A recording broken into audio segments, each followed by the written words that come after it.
Hello guys, स्वागत है आपका एसपीपी इंजीनियरिंग इस यूट्यूब चैनल में। इस वीडियो में हम यूनिट 3 यानी कि इनहेरिटेंस एंड पॉलीमॉर्फिज्म जो उप सब्जेक्ट का यूनिट 3 है उसको हम देखने वाले हैं। जैसे एनटीसी के उप सब्जेक्ट में जो यूनिट 3 है इनहेरिटेंस एंड पॉलीमॉर्फिज्म इसको हम देखने वाले हैं। और ना कि सिर्फ हम थ्योरी देखने वाले बल्कि कोड के साथ एक वन बाय वन कॉन्सेप्ट को एक्सप्लेन करने वाले हैं। मतलब इतने जितने सारे कॉन्सेप्ट है उसके थ्योरी के साथ हम कोड के साथ एक्सप्लेन करने वाले हैं। तो चलो हम स्टार्ट करते हैं इस वीडियो को। सो फर्स्ट, इनहेरिटेंस क्या होता है? So inheritance in Java is a mechanism in which one object acquires all the properties and behaviors of a parent object.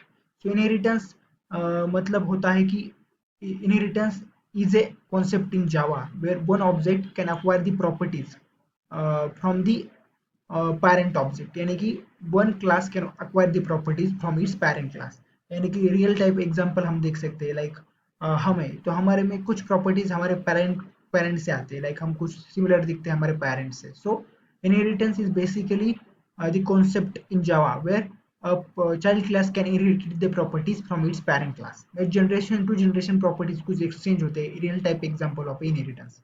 सो इसको हम कोड के साथ देखते हैं। सो हम इधर देखते हैं कोड के साथ। सो ये हमारा एक कोड है, सिंगल लेवल इनहेरिटेंस है। इनहेरिटेंस का फर्स्ट टाइप है सिंगल लेवल इनहेरिटेंस। तो इधर हम देख सकते हैं कि पेरेंट क्लास से इसको बोलते हैं पेरेंट क्लास, यानी कि बेस क्लास भी बोला जाता है। ये है हमारा पेरेंट क्लास और बेस क्लास और सुपर क्लास। सो ये हमारा पेरेंट क्लास है, बेस क्लास है या सुपर क्लास भी बोला जाता है इसको। और ये है हमारा चाइल्ड क्लास, डिराइव क्लास या सब क्लास। सो हम देखते हैं अब इनहेरिटेंस के वन बाय वन टाइप्स को। ये सिंगल लेवल इनहेरिटेंस का एग्जांपल है। इधर आप देख सकते हैं क्लास का नाम है राजेंद्र लांडे। इसके अंदर हमने मेथड बनाया है प्ले नाम के मेथड को। उसके बाद हमने प्रतीक लांडे नाम का एक चाइल्ड क्लास बनाया है जो कि एक्सटेंड करता है पेरेंट क्लास या बेस क्लास राजेंद्र लांडे को। मतलब राजेंद्र लांडे एक पेरेंट क्लास है, प्रतीक लांडे एक चाइल्ड क्लास है। सो ए सुपर क्लास है और ए सब क्लास है। सो रविंद्र लांडे एक सुपर क्लास है, प्रतीक लांडे एक सब क्लास है। इसके अंदर भी हमने एक मेथड डिक्लेयर किया है सिंग नाम का। इस सिंग नाम के मेथड को एक कॉल देगा, उसके अंदर इसने प्रिंट किया है सिंग सॉन्ग। इधर हमने ऑब्जेक्ट तैयार की है, इधर ऑब्जेक्ट क्रिएशन हो रहा है। ऑब्जेक्ट क्रिएशन, इधर ऑब्जेक्ट क्रिएशन हो रहा है। इधर हमने प्रतीक लांडे नाम की क्लास की P1 नाम की ऑब्जेक्ट तैयार की। P1 dot play, play method को कॉल किया, P1 डॉट सिंग यानी कि सिंग मेथड को कॉल किया। आउटपुट में आ जाएगा, पहले प्ले मेथड का आउटपुट स्टेटमेंट क्या है, ही प्लेज ए क्रिकेट। पहले आउटपुट में आएगा ही प्लेज ए क्रिकेट, उसके बाद आउटपुट में आएगा ही सिंग्स अ सॉन्ग। अब देखते हैं अब इस कोड को रन करके। आपने देख सकते हैं इधर आउटपुट में आ गया he plays a cricket, he sings a song. आप देखेंगे, आप बोलेंगे कि P1 जो ऑब्जेक्ट है ये तो प्रतीक लैंडे इस क्लास का ऑब्जेक्ट है। P1 जो ऑब्जेक्ट तैयार किया है हमने इस प्रतीक लैंडे क्लास के लिए ऑब्जेक्ट तैयार किया है। इसके अंदर सिर्फ सिंग नाम का मेथड है प्रतीक लैंडे इस क्लास में। सिर्फ सिंग इधर कॉल होना चाहिए था, लेकिन प्ले में तो एरर आना चाहिए था। प्ले तो मेथड तो इस प्रतीक लैंडे इस क्लास में नहीं है, फिर भी प्ले मेथड को इसने कैसे कॉल कर लिया? Because of the inheritance. Because Prateek Lande ने राजेंद्र लांडे इस पेरेंट क्लास को, इस सुपर क्लास को इनहेरिट किया। इसके सारे मेथड्स, इसके सारे प्रॉपर्टीज और इसके सारे बिहेवियर्स को इनहेरिट किया। इसकी वजह से इसके अंदर के जितने भी मेथड्स है, वेरिएबल्स है, प्रॉपर्टीज है, इसके अंदर आ गए।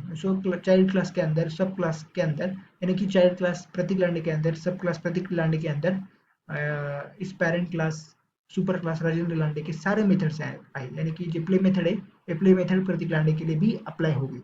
इसे बोला जाता है सिंगल लेवल इनहेरिटेंस, जहाँ की पेरेंट क्लास से चाइल्ड क्लास इनहेरिट करता है properties because of the one parent class and one single child class. मतलब single parent class and single child class इधर इधर का रिलेशन था। मतलब single parent class and single child class का रिलेशन था, तो इसे सिंगल लेवल इनहेरिटेंस बोला जाता है। आप आगे देखते हैं। अब सिंगल लेवल इनहेरिटेंस जो हमने देखा इधर एकदम कॉन्सेप्ट कोड के साथ हमने देखा। यानी कि इधर क्लास ए क्लास बी, यानी कि क्लास ए हमारा पेरेंट क्लास है, क्लास बी हमारा चाइल्ड क्लास है। सो क्लास ए हमारा पेरेंट क्लास है, क्लास बी चाइल्ड क्लास है। सो सिंगल पेरेंट क्लास है एंड सिंगल चाइल्ड क्लास है। तो इसे बोला जाता है सिंगल लेवल इनहेरिटेंस। अब हम आप जानते हैं मल्टी लेवल इनहेरिटेंस के बारे में, कोड के साथ एक्सप्लेन करते हैं, कोड के साथ देखते हैं। तो मल्टी लेवल इनहेरिटेंस का कोड देखते हैं।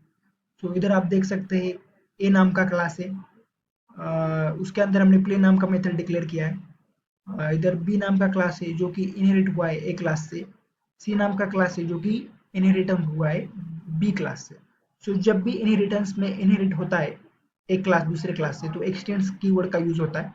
तो इधर देख सकते हैं B keyword, B class, sorry B keyword ही बोला, बी क्लास ए क्लास से एक्सटेंड्स हुआ है, मतलब बी क्लास ने ए क्लास के कुछ प्रॉपर्टीज को इनहेरिट किया। सो बी क्लास ए क्लास के से एक्सटेंड हुआ है, उसकी प्रॉपर्टीज उसने इनहेरिट की है। सो उसके बाद सी क्लास ने बी क्लास से इनहेरिट हुआ है, उसके प्रॉपर्टीज को इनहेरिट किया। सब आगे अब आगे देख लेंगे इधर हमारा सी क्लास और का हमने ऑब्जेक्ट तैयार किया है। सो सी क्लास का इधर हमने ऑब्जेक्ट तैयार किया है, ऑब्जेक्ट ऑब्जेक्ट क्रिएशन। सो इधर हमने सी क्लास का ऑब्जेक्ट तैयार किया है सी वन नाम का। सो इधर सी वन में हमने ड्रॉ मेथड को कॉल किया। आप तो बोलेंगे कि क्लास सी में तो ड्रॉ मेथड है, ये तो बनता है, लेकिन सी वन ऑब्जेक्ट में हमने सिंग मेथड को कॉल किया। तो सिंग मेथड तो सी वन सी क्लास में नहीं है, सिंग मेथड तो सी क्लास में नहीं है। तो एक कैसे पॉसिबल हुआ? बिकॉज सी क्लास हमारा एक्सटेंड हुआ है बी क्लास से, यानी कि सी क्लास हमारा चाइल्ड क्लास है बी क्लास का। सो सी क्लास हमारा जो है ना वो चाइल्ड क्लास है बी क्लास का, बी क्लास है पेरेंट क्लास है सी क्लास के लिए। तो उसके बी क्लास जो पेरेंट क्लास है सी क्लास के लिए, उसके सारे प्रॉपर्टीज सारे मेथड सी क्लास के अंदर आ जाएगी। सो सिंग मेथड सी क्लास के लिए भी अप्लाई होगा। अब आप बोलोगे कि सी मेथड तो हो गया, बी मेथड तो पेरेंट क्लास है सी मेथड का। तो सी क्लास का बी क्लास तो पेरेंट क्लास है, सी क्लास चाइल्ड क्लास है बी क्लास का। सो आप बोलेंगे कि प्ले मेथड को कैसे आ गया? सो प्ले मेथड ए क्लास की है। सो बी इस क्लास का पेरेंट क्लास है ए क्लास, बी इस क्लास का पेरेंट क्लास है बेस क्लास है, सुपर क्लास है, ए क्लास। तो प्ले नाम की मेथड जो कि ए क्लास में डिक्लेयर है वो बी क्लास में आ जाएगी बिकॉज ऑफ द इनहेरिटेंस। ये हमने देखा कि हमारा जो बी क्लास है ना वो एक्सटेंड हो चुका है ए के साथ में, यानी कि जो हमारा बी क्लास है वो इनहेरिट हो गया है अपने पेरेंट क्लास, अपने बेस क्लास या अपनी सुपर क्लास ए क्लास से। सो प्ले मेथड इस बी नाम के सब क्लास में चाइल्ड क्लास में आ गई। सो इधर बी क्लास के अंदर कौन सी मेथड होगी? सिंग भी होगी और प्ले भी होगी।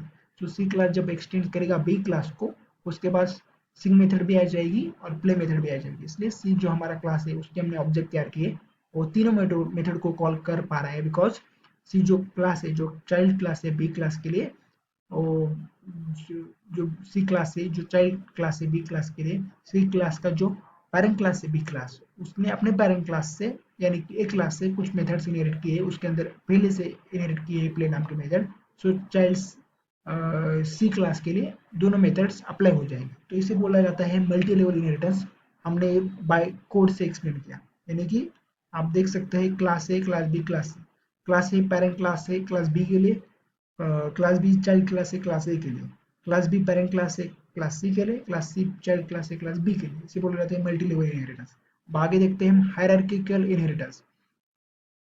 इसको हम रियल टाइप एग्जांपल के साथ देख सकते हैं। लाइक हमारे फादर होते हैं, हमारे पेरेंट्स होते हैं। तो हमारे पेरेंट्स और हम एक सिंगल लेवल इनहेरिटेंस, हमारे ग्रैंड फादर, हमारे पेरेंट्स और हम मल्टी लेवल इनहेरिटेंस, मतलब 3 जनरेशन आ गए। हमारे ग्रैंड पा ग्रैंड मदर, हमारे ग्रैंड फादर ग्रैंड मदर, हमारे मदर फादर एंड हम।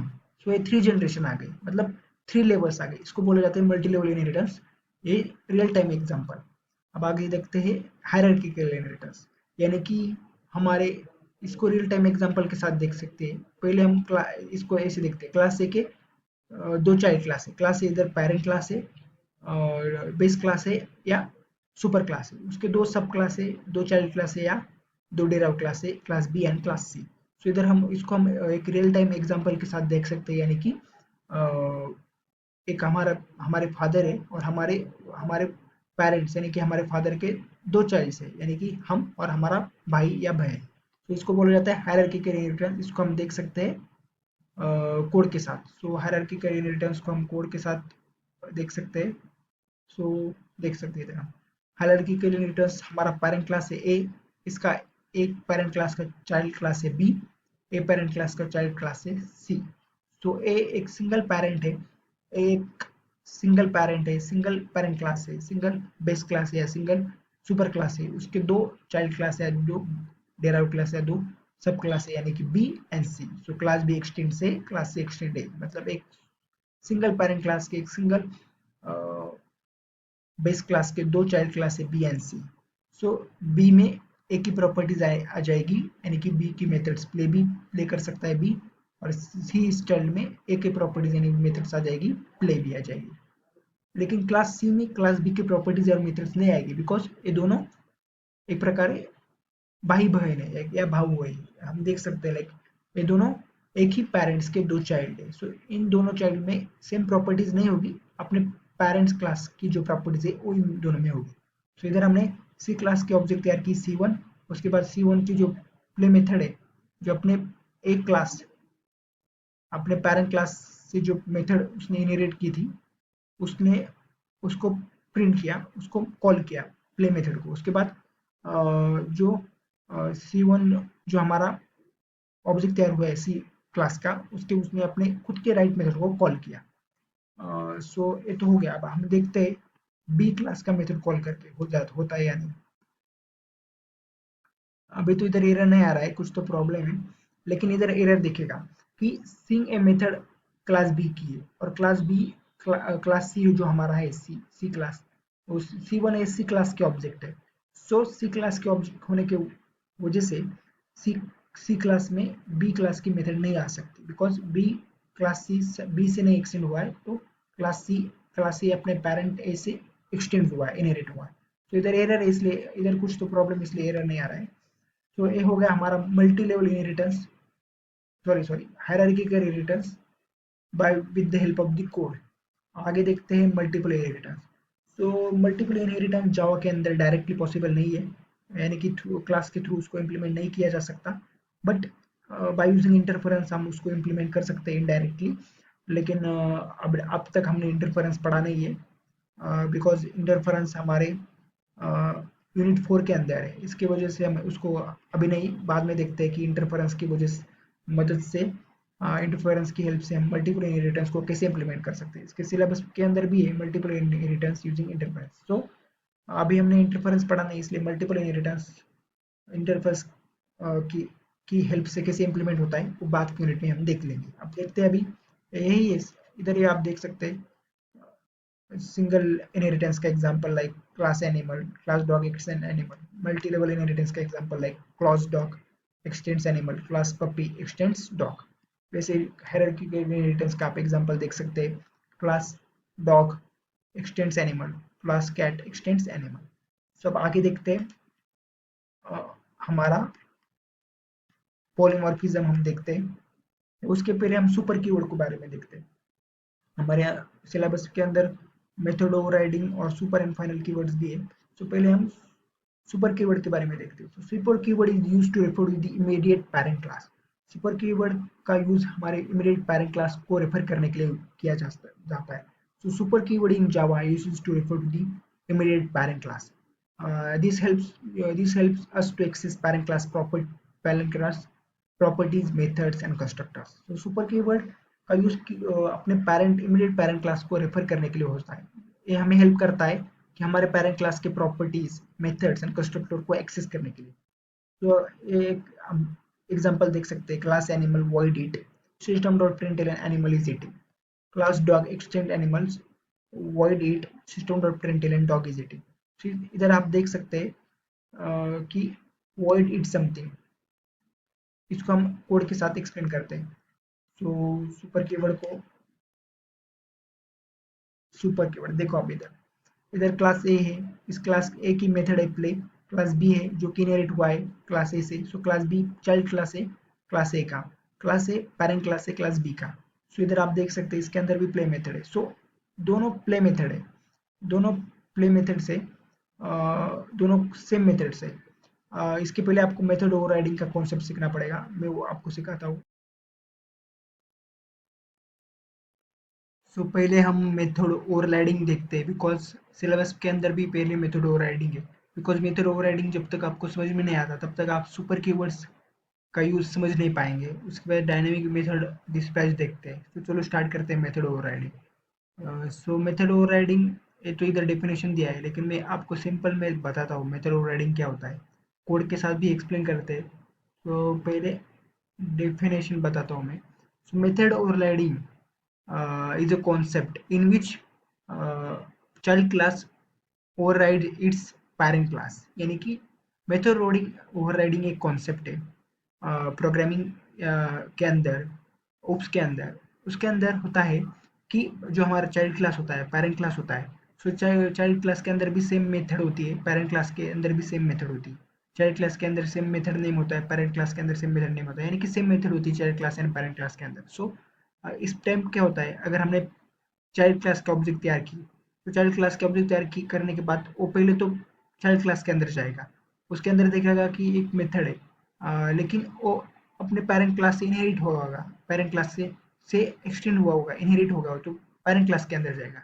देखेगा कि दोनों में के अंदर सेम मेथड है, लेकिन because of the method overriding child class हमारा ओवरराइड करता है पेरेंट क्लास को।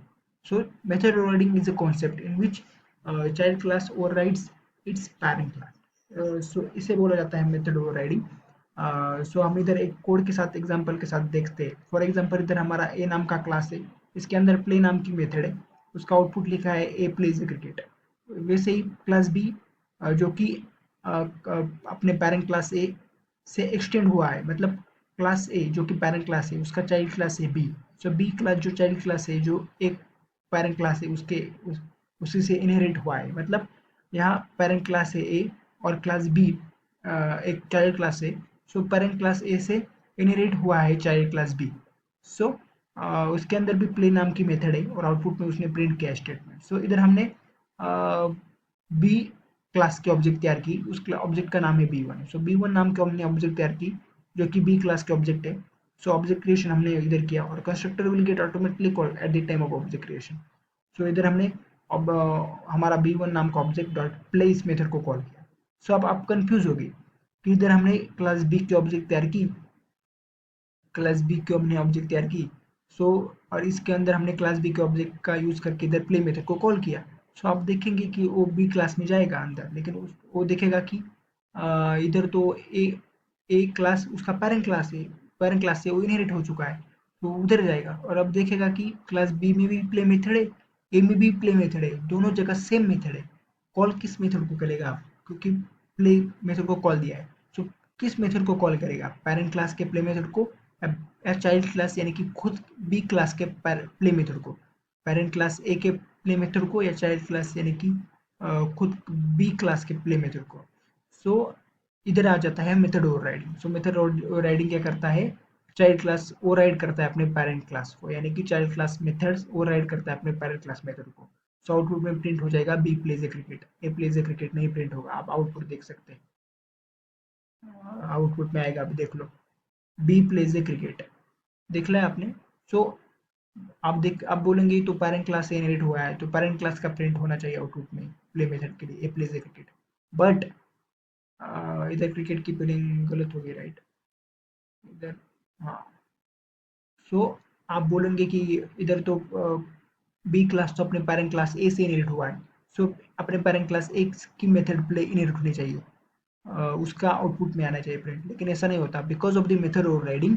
अपना चाइल्ड क्लास जो कि बी, इधर चाइल्ड क्लास है, वो अपने पेरेंट क्लास, अपना पेरेंट क्लास ए को ओवरराइड करता है। मतलब बी इधर चाइल्ड क्लास है, वो अपने पेरेंट क्लास ए को ओवरराइड करता है, इसलिए बी क्लास की मेथड इधर प्रिंट हो गया आउटपुट। इसे बोला जाता है मेथड ओवरराइडिंग। अब आप जिंदगी भर मेथड ओवरराइडिंग तो भूलेंगे नहीं। Method overriding is a process in which child class overrides its parent class, या child class override its parent class methods.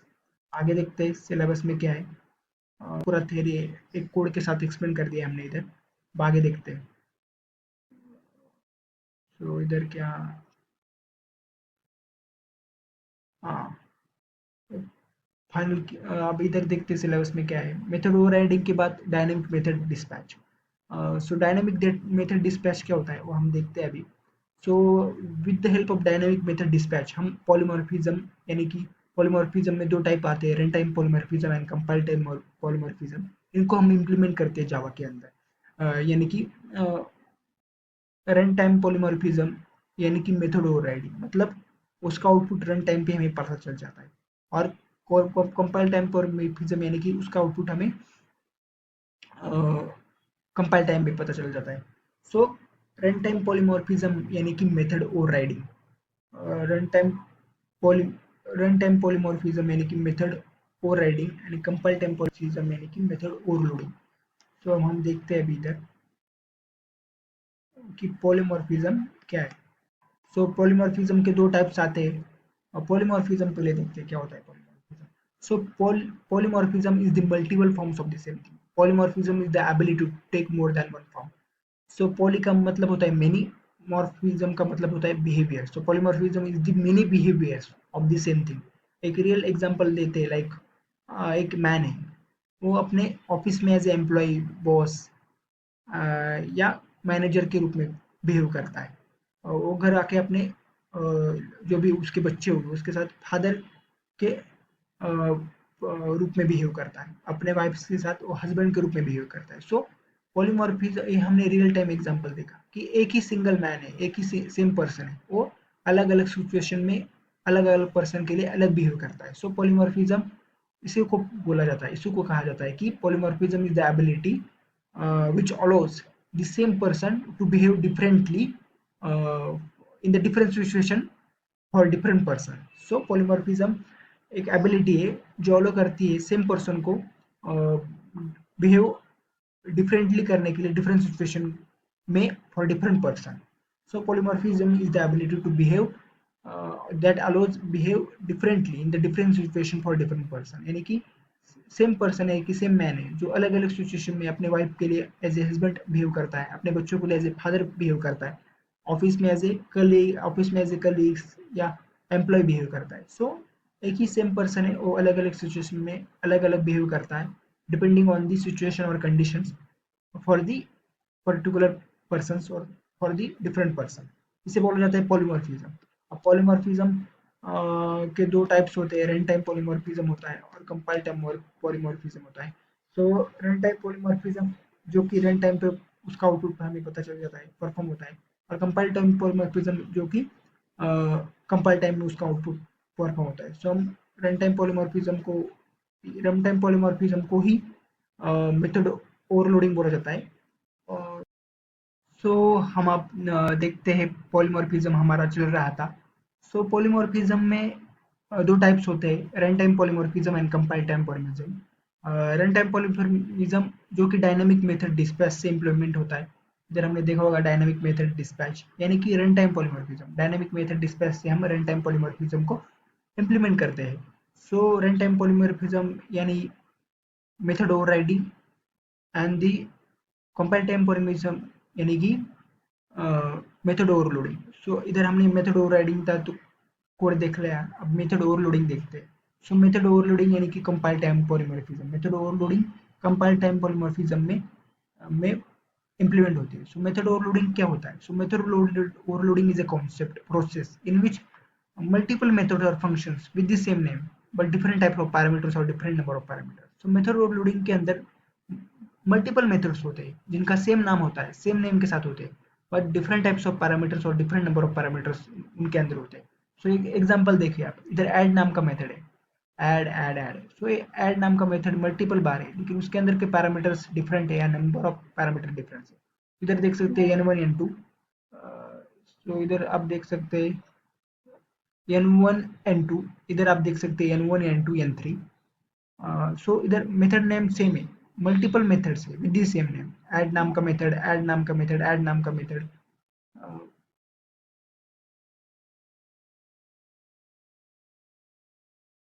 सो ऐड नाम का मेथड मल्टीपल बार ऐड नाम का मेथड है, ऐड नाम का मेथड, ऐड नाम का मेथड, ऐड नाम का मेथड। सो मल्टीपल बार ऐड नाम का मेथड है, मतलब मेथड नेम सेम है, for multiple method function, for multiple method function same नाम है, but different number of parameters और डिफरेंट टाइप्स ऑफ पैरामीटर है। सो इधर भी ऐड मेथड है, इधर भी ऐड मेथड है, लेकिन डिफरेंस क्या है, इसके अंदर दो पैरामीटर है, इसके अंदर थ्री पैरामीटर्स है, और इसके अंदर दो ही पैरामीटर है, लेकिन इस पैरामीटर्स का डाटा टाइप अलग है। मतलब ये दो पैरामीटर है एन वन एन टू, इसका डाटा टाइप डबल है। इधर दो पैरामीटर है एन वन एन टू, इसका डाटा टाइप इंटीजर है। So method overloading is a concept in which multiple methods or functions with the same name but different types of parameters और different number of parameters, यानी कि different number यानी कि दो दो parameters है या तीन पैरामीटर्स इधर, और डिफरेंट टाइप्स ऑफ पैरामीटर यानी कि इधर दो ही पैरामीटर है लेकिन डिफरेंट डाटा टाइप्स के, इंटीजर है और एक डबल है। सो इसे बोला जाता है मेथड ओवरलोडिंग। तो अगर आपने इधर आपने देखा होगा, इधर हमने ए क्लास के लिए ऑब्जेक्ट तैयार की A1, फिर सीधा ऐड करके दो वैल्यू पास किए जो कि इंटीजर है N1 N2 यानी कि 4 5। वैसे ही इधर हमने ऐड मेथड को कॉल किया, और इधर हम थ्री पैरामीटर भी पास कर सकते हैं, that is N1 N2 N3। So like इधर हमने 7 पास किया। सो अब इसका आउटपुट हम देख सकते हैं क्या आएगा, 4 5 9 और 5 6 11 7 18। सो 18 9 27 आउटपुट में आना चाहिए। तो इसका आउटपुट आएगा 27।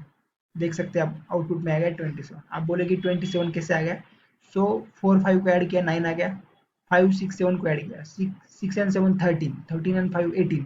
सो 18 प्लस 4 5 9, सो 18 प्लस 9 27। सो आउटपुट में आया 27।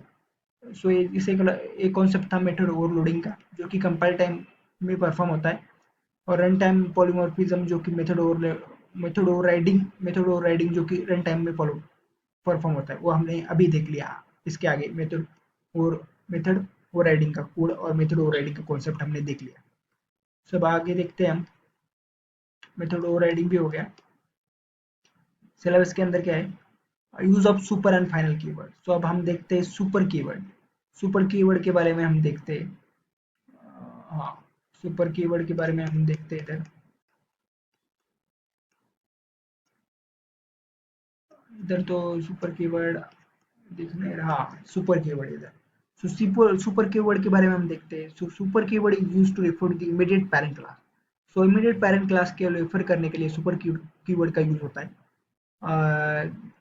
दे help us to access parent class properties methods and constructors. Like हम इधर सुपर कीवर्ड का एक कोड के साथ एग्जांपल देख सकते हैं। लाइक आप इधर देख सकते हैं, इधर हमने ए नाम का क्लास है, उसके अंदर प्ले नाम की मेथड है। बी नाम का क्लास है जो कि इनहेरिट हुआ है अपने पेरेंट क्लास ए के साथ। बी चाइल्ड क्लास है और ए पेरेंट क्लास है, उसके अंदर भी प्ले नाम की मेथड है।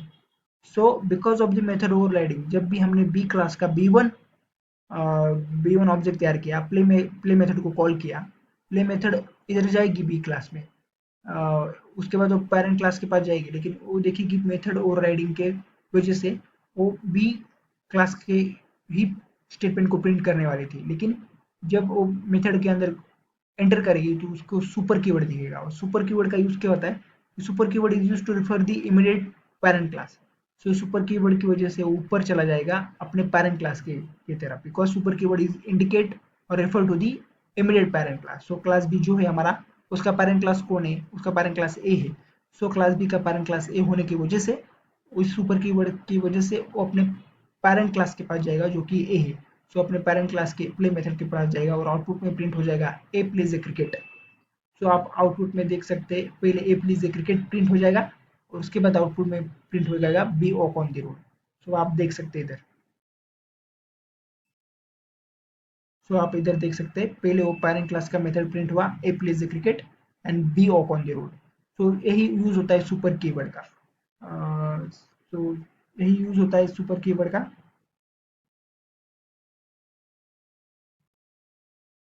आपने देखा है कि सुपर कीवर्ड का कैसे यूज कर सकते हैं हम मेथड के साथ, कि सुपर कीवर्ड अब यूज करते ही वो अपने इमीडिएट पेरेंट क्लास की तरफ जा जाता है। Super keyword is use to refer or indicate the immediate parent class. It helps to access the parent class methods, properties and constructors.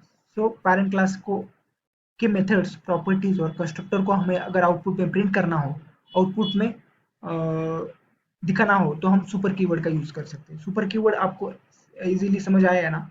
सो हम आगे बढ़ते हैं, तो सुपर कीवर्ड को कंस्ट्रक्टर के साथ कैसे यूज किया जाता है। सो कंस्ट्रक्टर के अंदर इधर आप देख सकते हैं ए नाम का कंस्ट्रक्टर तैयार किया है, इधर बी क्लास का बी नाम का कंस्ट्रक्टर तैयार किया है। सो इधर हमने बी क्लास की ऑब्जेक्ट वन तैयार की है। तो इधर हमने ऑब्जेक्ट तैयार की है बी क्लास के लिए। सो वो कंस्ट्रक्टर ऑब्जेक्ट तो तैयार होगी और कंस्ट्रक्टर को ऑटोमेटिकली कॉल जाएगा। सो कंस्ट्रक्टर बी क्लास में जाएगा और बी क्लास। तो गाइज हम देख रहे थे सुपर कीवर्ड कंस्ट्रक्टर के लिए। सो सुपर कीवर्ड कंस्ट्रक्टर के लिए कैसे होता है तो हम देखते हैं चलो। सो सुपर कीवर्ड कंस्ट्रक्टर के लिए ऐसे देख सकते हैं हम एग्जांपल इसका। इधर क्लास ए नाम का क्लास तैयार किया है हमने, इसके अंदर कंस्ट्रक्टर ए नाम का तैयार किया। ऑफ कोर्स कंस्ट्रक्टर का नेम क्लास नेम से इक्वल होता है। सो इधर हमने ए नाम का कंस्ट्रक्टर तैयार किया, उसके बाद इधर बी नाम का क्लास तैयार किया है जो कि इनहेरिट करता है ए क्लास को, यानी कि बी क्लास चाइल्ड क्लास है पेरेंट क्लास ए का, यानी कि ए इधर पेरेंट क्लास है और उसका चाइल्ड क्लास है बी। ए यहाँ पे बेस क्लास है और उसका डेराइव क्लास है बी। सो इधर बी क्लास का हमने कंस्ट्रक्टर तैयार किया है। इसके अंदर हमने सुपर कीवर्ड लिखा है। इसका मतलब क्या होता है कि ये कॉल करेगा अपने पेरेंट क्लास के कंस्ट्रक्टर को, क्योंकि हमने देखा है super keyword is used to refer to the immediate parent class. So super keyword immediate parent class को कॉल करता है। सो क्लास बी जो हमारा क्लास बी है उसका पेरेंट क्लास कौन है, उसका पेरेंट क्लास ए है। सो सुपर कीवर्ड क्या करेगा, अपने पेरेंट क्लास के कंस्ट्रक्टर को कॉल करेगा। सो क्लास बी का पेरेंट क्लास है क्लास ए और उसका कंस्ट्रक्टर ए। सो ए उसका कंस्ट्रक्टर ए। सो इधर हमारा क्लास बी है, हमारा बी क्लास है बी। सो इधर हमारा क्लास बी के अंदर सुपर कीवर्ड हमने लिखा है। उसका मतलब क्या है, super keyword is used to refer the immediate parent class. So B class का पेरेंट क्लास है ए और बी क्लास अपने पेरेंट क्लास ए क्लास के कंस्ट्रक्टर को कॉल जाएगा। सो ए क्लास के अंदर जो कंस्ट्रक्टर है उसको कॉल जाएगा। Super keyword call the parent class constructor. So output में पहले प्रिंट हो जाएगा ए क्लास कंस्ट्रक्टर, उसके बाद आउटपुट में प्रिंट हो जाएगा B class constructor because of the super keyword. अगर ऐसा नहीं होता तो because of the method overriding, अगर ऐसा नहीं होता because of the method overriding हमें पहले प्रिंट होता B class constructor and A class constructor print होता। आप बोलेंगे कि इधर तो बी क्लास तो चाइल्ड क्लास है, एक ए पेरेंट क्लास का, बी क्लास तो चाइल्ड क्लास है पेरेंट क्लास ए का। सो बी क्लास तो child class A derive class A parent class A का सुपर क्लास ए का। सो इधर हमने बी क्लास की ऑब्जेक्ट तैयार की, इधर कॉल गया, उसके बाद वो पेरेंट क्लास के पास चला गया। सो पहले तो A class constructor and the B class constructor आना चाहिए अगर सुपर कीवर्ड नहीं लिखा। But because of the method overriding पहले बी क्लास कंस्ट्रक्टर प्रिंट करेगा उसके बाद ए क्लास कंस्ट्रक्टर प्रिंट करेगा। बट अब सुपर कीवर्ड लिखा है तो आउटपुट में अभी आएगा ए क्लास कंस्ट्रक्टर बिकॉज वो पहले पेरेंट के कंस्ट्रक्टर के पास जाएगा, पेरेंट क्लास के कंस्ट्रक्टर के पास जाएगा। सो आउटपुट में पहले प्रिंट होगा ए क्लास कंस्ट्रक्टर, उसके बाद प्रिंट हो जाएगा बी क्लास कंस्ट्रक्टर। तो आप देख सकते हैं इधर आउटपुट में ये आएगा A class constructor and B class constructor. तो आप इधर देख सकते हैं आउटपुट आ रहा है A class constructor and B class constructor. तो इतना सा सीधा लॉजिक था। अगर हम सुपर कीवर्ड नहीं लिखते, उसी पर सुपर कीवर्ड को हम कमेंट आउट करते,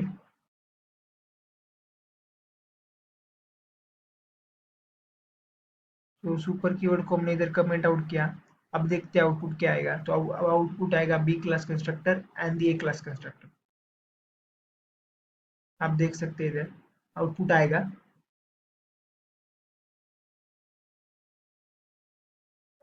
इधर एरर आ गया। एरर कैसा आ गया, इसमें तो सब कुछ ठीक ही है, फिर भी देखते हैं। हाँ, अब देख सकते हैं आप।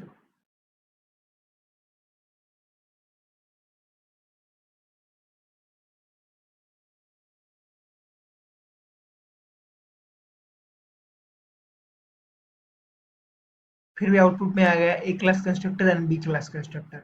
ये कैसे आ गया, अगर फिर भी हमने सुपर कीवर्ड नहीं लिखा, फिर भी A class constructor and B class constructor output में कैसे प्रिंट होगा। सो हमने पहले ही बोला है अगर हमने सुपर कीवर्ड नहीं लिखा, जावा बाय डिफॉल्ट सुपर कीवर्ड को कॉल कर लेता है और अपने पेरेंट क्लास के पास चल जाता है। इधर हमने बी क्लास जो कि चाइल्ड क्लास है उसके ऑब्जेक्ट तैयार किया ऑब्जेक्ट वन से। और सो इधर बी क्लास चाइल्ड क्लास है उसके हमने ऑब्जेक्ट तैयार किया ऑब्जेक्ट वन करके, जो कि बी क्लास एक्सटेंड हुआ है पेरेंट क्लास अपने ए से। सो इसके अंदर ए नाम का कंस्ट्रक्टर, इसके अंदर बी नाम का कंस्ट्रक्टर है। ए बी नाम के ऑब्जेक्ट बी नाम के क्लास के लिए हम जो ऑब्जेक्ट तैयार किए, हमने इधर बी नाम के क्लास के लिए जो ऑब्जेक्ट तैयार किए, हमने इधर बी नाम के क्लास के लिए जो ऑब्जेक्ट तैयार किए ऑब्जेक्ट वन करके। सो ये एक ऑब्जेक्ट वन जो बी क्लास के लिए तैयार किए ऑब्जेक्ट वन कॉल करेगी क्लास बी को, उसके अंदर जाएगी तो ये देखेगी क्लास बी तो इनहेरिट हो चुका है। ए क्लास से। क्लास बी तो सब क्लास है, चाइल्ड क्लास है, parent class, super class A का। सो एक क्लास के पास जाएगा और एक कंस्ट्रक्टर के अंदर जो आउटपुट का स्टेटमेंट है वो प्रिंट करेगा। उसके बाद बी कंस्ट्रक्टर के अंदर का जो आउटपुट का स्टेटमेंट है वो प्रिंट करेगा। इधर हमने सुपर नहीं लिखेगा, सुपर नहीं लिखा, फिर भी वो ए क्लास के पास चला जाएगा, ए क्लास के अंदर के कंस्ट्रक्टर को आउटपुट में प्रिंट करेगा। उसके बाद बी क्लास के कंस्ट्रक्टर को आउटपुट में प्रिंट करेगा। अगर आप यहाँ बोलोगे कि इधर तो सुपर कीवर्ड नहीं लिखा, मगर हमने देखा है कि जावा के अंदर अगर हमने सुपर कीवर्ड नहीं लिखा फिर भी Java by default super keyword का यूज करके पैरेंट पैरेंट क्लास के पास चला जाता है। So this by default super keyword को कॉल करता है Java. So that is the use of super keyword in constructor and methods, हमने अभी देखा। सो अब आगे देखते हैं आगे सिलेबस में क्या है। सो हमने सुपर कीवर्ड्स के बारे में तो देखा, अब हम फाइनल कीवर्ड्स के बारे में देखेंगे कि फाइनल कीवर्ड्स होता क्या है। इधर हमने फाइनल कीवर्ड्स का एक एग्जांपल लिया है। हाँ, सो फाइनल कीवर्ड्स होता क्या है। सो फाइनल कीवर्ड्स यानी कि एक बार हमने किसी वेरिएबल को फाइनल डिक्लेयर कर दिया तो उसकी वैल्यू बाद में चेंज नहीं होती, मतलब वो कांस्टेंट बन जाती है, वो चेंज नहीं होती, वो अनचेंजेबल होती है। यानी कि किसी भी वेरिएबल की वैल्यू अगर हमने फाइनल डिक्लेयर कर दी तो फिक्स हो जाती है, कंफर्म हो जाती है, वो अनचेंजेबल हो जाती है, वो बाद में चेंज नहीं हो सकती। तो इधर हम एक एग्जांपल देखते हैं कोडिंग के साथ। तो इधर देख ले आप, एज नाम का वेरिएबल है जिसको हमने फाइनल डिक्लेयर किया है, और बाद में हम इस एज नाम के वेरिएबल की वैल्यू चेंज कर रहे हैं। पहले तो हमने इस एज नाम के वेरिएबल, जो एज नाम का वेरिएबल है, एज वेरिएबल है जो, उसको हमने फाइनल डिक्लेयर किया और उसकी वैल्यू हमने असाइन की, उसकी वैल्यू हमने असाइन की 10। बाद में इस एज वेरिएबल की वैल्यू हमने 11 असाइन कर ली। लेकिन इधर एरर क्या दिखा रहा है कि, इधर एरर दिखा रहा है फाइनल लोकल, इधर एरर क्या दिखा रहा है, final local variable as can not be assign, it must be blank and not using a compound assignment. यानी कि फाइनल लोकल वेरिएबल एज को वैल्यू, अब वैल्यू आप असाइन नहीं कर सकते, बिकॉज किसी भी वेरिएबल को अब अगर हमने फाइनल डिक्लेयर किया तो उसकी वैल्यू फाइनल बन जाती है, फिक्स बन जाती है, कंफर्म बन जाती है, यानी कि उसको हम चेंज नहीं कर सकते, वो अनचेंजेबल हो जाती है। जैसे हम सी प्लस प्लस में कांस्टेंट को यूज करते हैं, वैसे ही जावा के अंदर हम फाइनल कीवर्ड को यूज कर सकते हैं जब भी हम किसी वैल्यू को हमें फिक्स रखना है, उसको चेंज नहीं करना है। यानी कि हमने सी प्लस प्लस में कांस्टेंट कीवर्ड दिखा था, इस कीवर्ड का यूज करके हम किसी भी वेरिएबल की वैल्यू को हम फिक्स करना चाहते हैं तो यूज करते थे। उस फिक्स कांस्टेंट करने से उस वेरिएबल की वैल्यू चेंज नहीं हो सकती। वैसे इसी तरह जावा के अंदर फाइनल कीवर्ड होता है, अगर हमें किसी वेरिएबल की वैल्यू फिक्स करनी है, उसको बाद में चेंज नहीं करना, तो हम उसको फाइनल कीवर्ड से डिक्लेयर कर सकते हैं।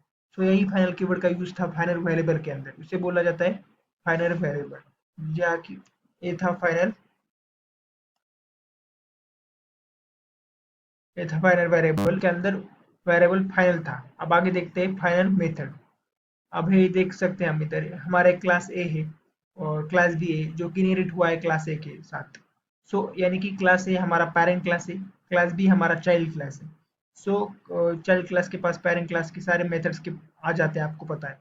लेकिन इधर हमने इस मेथड डिस्प्ले नाम के मेथड को हमने फाइनल डिक्लेयर किया है। अब इधर एरर क्या दिखा रहा है, cannot override the final method from A, यानी कि ए क्लास से हम फाइनल मेथड को ओवरराइड नहीं कर सकते। इसका मतलब है कि ए क्लास के अंदर जो डिस्प्ले नाम की मेथड है वो फाइनल है, उसको हम इधर एक्सट्रैक्ट नहीं कर सकते। यानी कि उस मेथड को फाइनल डिक्लेयर किया है, मतलब वो अनचेंजेबल है।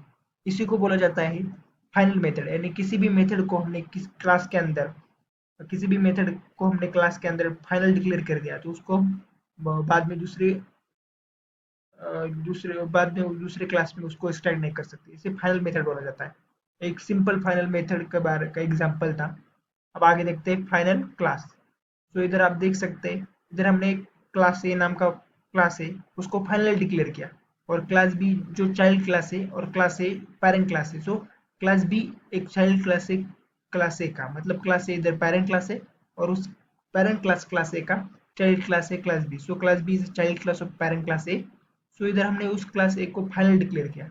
अब आगे देखते हैं इस क्लास ए को हम क्लास बी के साथ इनहेरिट कर पाते हैं या नहीं। यानी कि क्लास ए हमारा पेरेंट क्लास है और क्लास बी हमारा चाइल्ड क्लास है, और सब क्लास है पेरेंट क्लास ए का और सुपर क्लास ए का। सो इधर हम देखते हैं इस फाइनल क्लास को हम ओवरराइड कर पाते हैं या नहीं, क्या उसका सब क्लास बना पाते हैं नहीं। लेकिन इधर ये रह रहेगा, the type B can not sub class the final class है, यानी कि क्लास बी सब क्लास नहीं हो सकता फाइनल क्लास ए का। मतलब जो हमने जिस क्लास को फाइनल डिक्लेयर किया है उसका कोई भी सब क्लास, कोई भी क्लास उस क्लास को इनहेरिट या उसको पेरेंट क्लास नहीं बना सकता है। सो इधर इस क्लास ए को हमने फाइनल क्लास बना दिया, इसका मतलब इस क्लास को हम कोई भी सुपर क्लास नहीं बना सकते। अगर हमने इस क्लास को फाइनल क्लास डिक्लेयर कर दिया, इसका मतलब इस क्लास के हम कोई भी सब क्लासेस नहीं बना सकते। इधर इस क्लास ए को, जो इस क्लास का नाम ए है, उसको हमने फाइनल डिक्लेयर किया है। तो इसकी वजह से फाइनल डिक्लेयर करने की वजह से जो हमने बी नाम का क्लास तैयार किया है, जो कि चाइल्ड क्लास है ए क्लास का, जो बी नाम का क्लास हमने तैयार किया है जो कि डेराइव क्लास है और सब क्लास है क्लास ए का, उसको हम नहीं बना सकते because of the final class, because of the final keyword. यानी कि इस क्लास को हमने ए नाम की क्लास को हमने फाइनल डिक्लेयर किया है, मतलब वो क्लास अब अनचेंजेबल है, फिक्स है, कंफर्म है। इसलिए उस क्लास को हम अब चेंज नहीं कर सकते, उस क्लास को हम अब बदल नहीं सकते। इसका उस क्लास को हम बदल नहीं सकते, उस क्लास को हम चेंज नहीं कर सकते, वो क्लास कंफर्म है। इसलिए उस क्लास के हम ना सब क्लास बना सकते हैं, ना डेराइव क्लास बना सकते हैं, ना चाइल्ड क्लास बना सकते हैं। इसलिए एक क्लास है जो कि फाइनल क्लास है, फिक्स क्लास है, अनचेंजेबल क्लास है, उसके हम सब क्लास, डेराइव क्लास और चाइल्ड क्लास नहीं बना सकते। इसलिए इधर एरर आ रहा है कि क्लास ए की हम सब क्लास नहीं बना सकते। अभी इधर हम फाइनल क्लास के बारे में, फाइनल कीवर्ड के बारे में और फाइनल वेरिएबल के बारे में अब पढ़ा, अब आगे देखते हैं सिलेबस में क्या है, एकदम कोड के साथ एक्सप्लेन करके देखते हैं। सो अब आगे है हमारा एब्स्ट्रैक्ट मेथड्स एंड क्लासेस, ये हम देखते हैं। तो एब्स्ट्रैक्ट मेथड्स एंड क्लासेस के बारे में हम देखते हैं अभी। सो पहले हम देखते हैं कि एब्स्ट्रैक्शन होता क्या है। सो abstraction is a process of hiding unnecessary details or unnecessary features and showing only the important features, important details or important information। यानी कि एब्स्ट्रैक्शन एक ऐसा प्रोसेस है जिसमें हम सिर्फ इम्पोर्टेंट जो फीचर्स है, इम्पोर्टेंट जो इन्फॉर्मेशन वही दिखाते हैं, और जो अनइम्पोर्टेंट अननेसेसरी डिटेल्स है, अननेसेसरी फीचर है, उसको हम हाइड करते हैं, उसको हम छुपा देते हैं। यानी कि ओनली यूजर को हम जो इम्पोर्टेंट बातें हैं वही दिखाते हैं, और जो अनइम्पोर्टेंट है, अननेसेसरी है, जो आवश्यक चीजें नहीं है, जो गर्ज की चीजें नहीं है, उसको हम हाइड करते हैं, उसको हम छुपा लेते हैं। इस चीज को ऑब्स्ट्रक्शन बोला जाता है। जो फोर पिलर्स है हमारे ओप्स के, यानी कि एनकैप्सुलेशन, encapsulation होता है, encapsulation is a process of encapsulation is the process of binding of data, that means variables and the methods function together in single entity called cards। तो ये encapsulation हो गया। अभी हम abstraction देखा। सो अब abstract क्लास के बारे में देखते हैं। सो इधर हमने क्लास ए को abstract डिक्लेयर किया है। किसी भी क्लास के अंदर अगर कोई भी मेथड अब्स्ट्रैक्ट है तो उस क्लास को हम अब्स्ट्रैक्ट डिक्लेयर करना ही पड़ता है। एक क्लास है, इसके अंदर एक अब्स्ट्रैक्ट मेथड है साउंड नाम की, तो इसको क्लास को अब्स्ट्रैक्ट डिक्लेयर करना ही पड़ेगा। इसलिए हम इस क्लास को अब्स्ट्रैक्ट डिक्लेयर किया।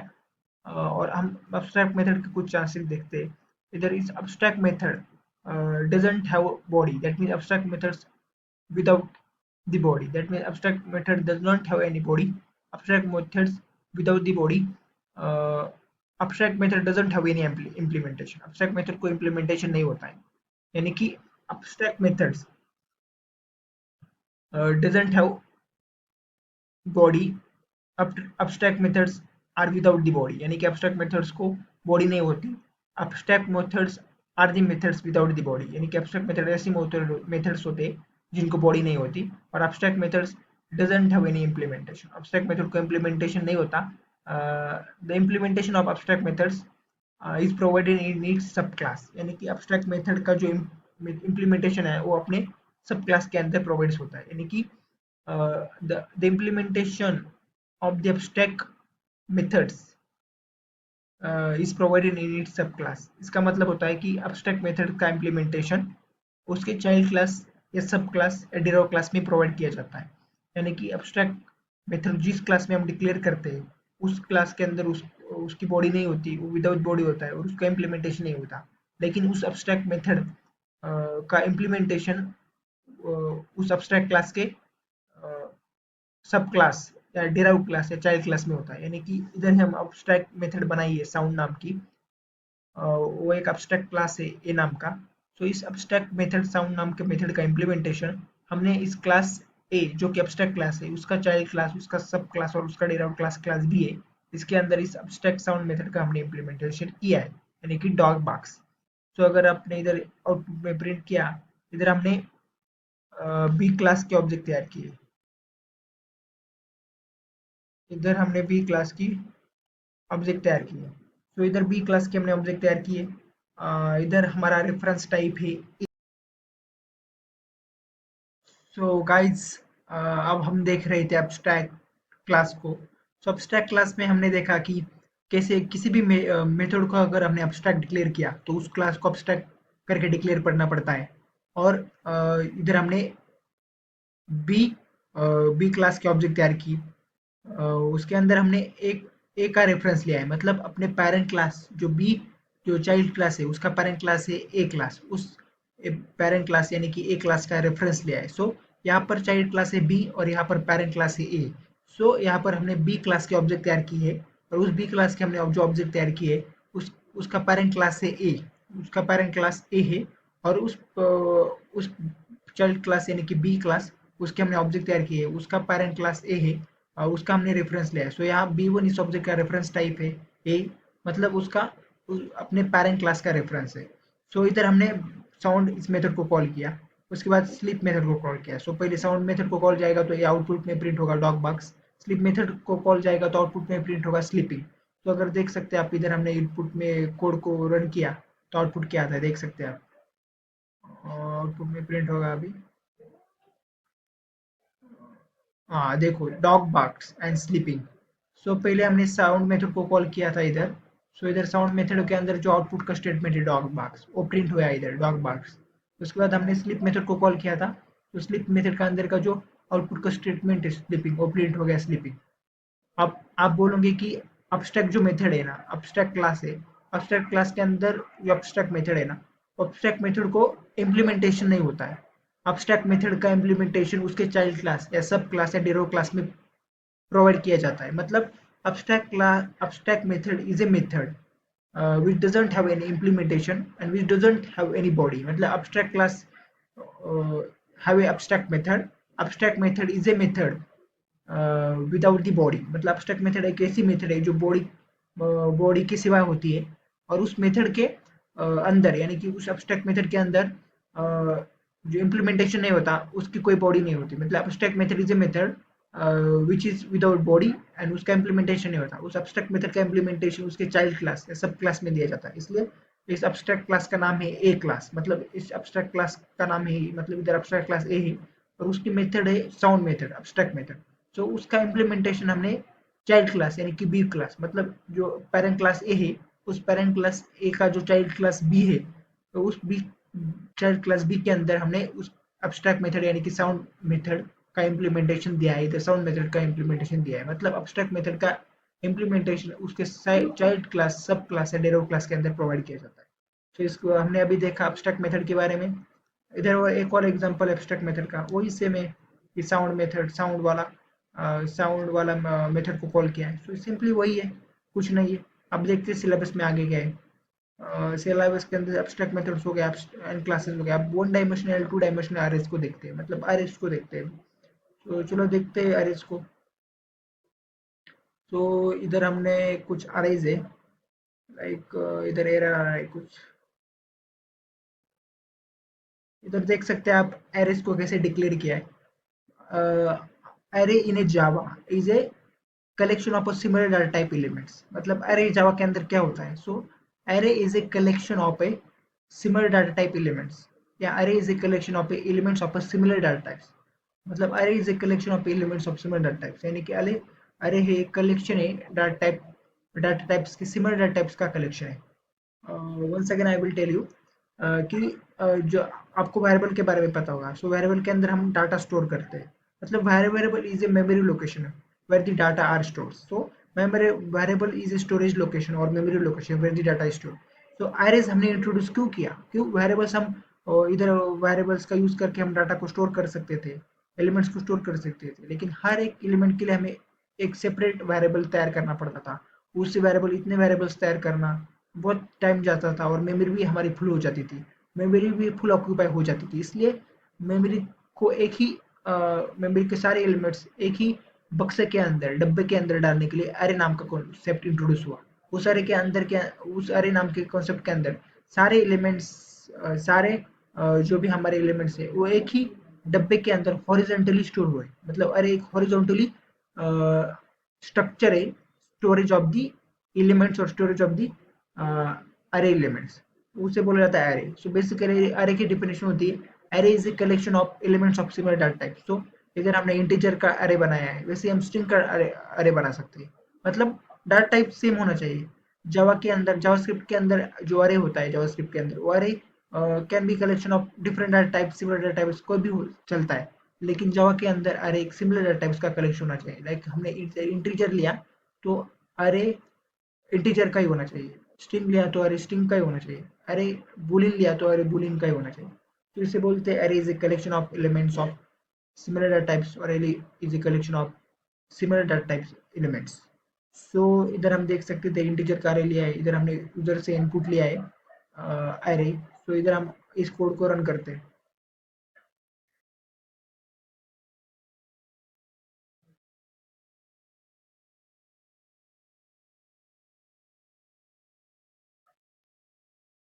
Enter size of an array, समझ हमने फाइव साइज रख ली एंड एलिमेंट्स उसके लग रहे हैं 2 3 4 5। सो द अरे इज 1 2 3 4 5। ये सिर्फ डिक्लेरेशन ऑफ अरे था, इसको कोड देख लिया। साइज ऑफ एन अरे कितनी दी हमने 5। सो 1 2 3 4 5 साइज है और अरे भी आ गया आउटपुट में। चले इधर हमने यूजर से इंपोर्ट करके, इंपोर्ट रख के इधर यूजर से स्कैनर क्लास बना के, इंपोर्ट एक पैकेज होता है उसके अंदर सारे क्लासेस, इनम्स, इंटरफेसेस, ये सारी चीजें होती है। सो स्कैनर करके हमने इधर यूजर से इनपुट लिया, सारे numbers elements of an array user से इनपुट लिया, लूप चलाया और यूजर से लूप चला के इधर सारे यूजर से इनपुट लिए एरे के वैल्यूज। मतलब पहले तो एरे की साइज यूजर से इनपुट ली, उसके बाद सारे एरे के एलिमेंट्स इधर लूप चला के यूजर से इनपुट लिए। मतलब पहले तो एरे की साइज जो कि हमने यूजर से इनपुट ली, उसके बाद एरे के सारे एलिमेंट्स लूप चला के यूजर से इनपुट लिए। सो सिंपली प्रिंट अरे इस मेथड को कॉल दिया लास्ट में। सो प्रिंट अरे इस मेथड को कॉल गया और उसके अंदर सिंपली और जो भी हमने एलिमेंट्स यूजर से दिए वो सारे नंबर गए और सिंपली उसने प्रिंट किया। और उसके बाद नेक्स्ट लाइन। तो ये सिंपली कोड था डिक्लेरेशन ऑफ एन एरे का। वैसे हम 2D एरे के बारे में देखते हैं। सो चलो हम 2D अरे के बारे में देखते हैं। सो 2D एरे के बारे में देखते हैं। 2D एरे होता क्या है। सो 2D एरे का इधर डिक्लेरेशन है। 2D एरे के अंदर 2D एरे का इधर डिक्लेरेशन है। सो 2D एरे के अंदर क्या होता है हम देखते हैं पहले। सो इधर आप देख सकते हैं 2D एरे का डिक्लेरेशन है, यानी कि इधर आई जे, ये आई मतलब रोज, जे मतलब कॉलम्स, मतलब कितने रोज होंगे वो आई इंडिकेट करता है, कितने कॉलम्स होंगे वो जे इंडिकेट करता है। वो यूजर से इनपुट लिया है कि कितने रो एंड कितने कॉलम्स होंगे, वो यूजर से इनपुट लिया है। उसके बाद जो अब हमने इधर इधर तो हमने एंटर नंबर ऑफ रोज जो यूजर से इनपुट लिया है, एंटर नंबर ऑफ कॉलम्स जो यूजर से इनपुट लिया है। इधर यम होता है नंबर ऑफ रोज, इधर यन होता है number of columns. So m number of rows है जो यूजर से इनपुट लिया है, यन नंबर ऑफ कॉलम्स है जो यूजर से इनपुट लिया है। इधर 2D एरे के एलिमेंट्स यूजर से इनपुट लिए है, I J S C dot next. So इधर नंबर ऑफ रोज यानी कि एम है, यानी कि नंबर ऑफ कॉलम्स है जो यूजर से इनपुट लिया है, और अरे के एलिमेंट्स 2D अरे के एलिमेंट्स यूजर से इनपुट लिए है। और सिंपली इस जो हमने यूजर से इनपुट लिया है 2D एरेस के एलिमेंट्स, उसको सिंपली आउटपुट में प्रिंट किया है। मतलब सिंपली पहले तो अरे की साइज इनपुट ली है, यानी कि number of rose, number of columns. उसके बाद अरे के एलिमेंट्स इनपुट लिए यूजर से, एरे के एलिमेंट्स यूजर से इनपुट लिए, उसके बाद सीधे उस एरे को जो हमने यूजर से एलिमेंट्स इनपुट लिए थे वो सीधा आउटपुट में जैसे कि जैसे प्रिंट किया है। तो सिंपल प्रोसेस है, कुछ नहीं दिमाग को लगाने वाली चीज, सिंपली जस्ट कॉन्सेप्ट को अंडरस्टैंड किया, यूजर से number of rose, number of columns input लिए और सीधे नंबर ऑफ एलिमेंट्स यूजर से इनपुट लिए 2D एरेज में और सीधा उसको प्रिंट अरे आउटपुट में छाप दिए। तो नंबर ऑफ कॉलम्स हमने लिखा दिया समझ 3 है, तो 4 size, number of columns 5, elements क्या हो गए 1 2 3 4 5, 4 5 6 7 3, 2 3 4 5 6 कुछ भी लिख दो। नंबर ऑफ रोज 4 5 5 6 7 8 9। अब आउटपुट में आएगा 1 2 3 4 5 4 5 6 7 3, यही आउटपुट में आया। इधर हमने डायरेक्टली आउटपुट प्रिंट किया। हम इधर एक स्टेटमेंट लिख सकते हैं, लाइक इधर एक स्टेटमेंट लिख सकते हैं आउटपुट का, सिस्टम डॉट आउट println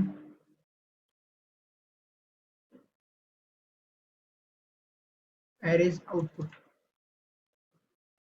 ये 2D arrays है, so 2D arrays output ऐसा हम लिख सकते हैं, जो कि आउटपुट में आएगा।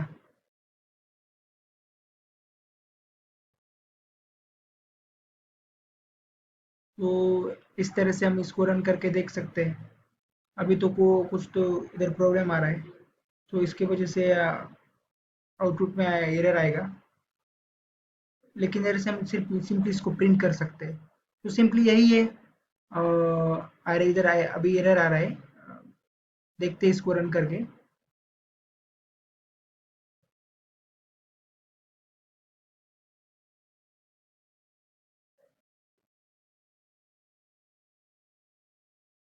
नहीं नहीं, एरर चला गया है। 2D arrays output. अभी इसको हम प्रिंट करते हैं। Number of columns 1 2 3।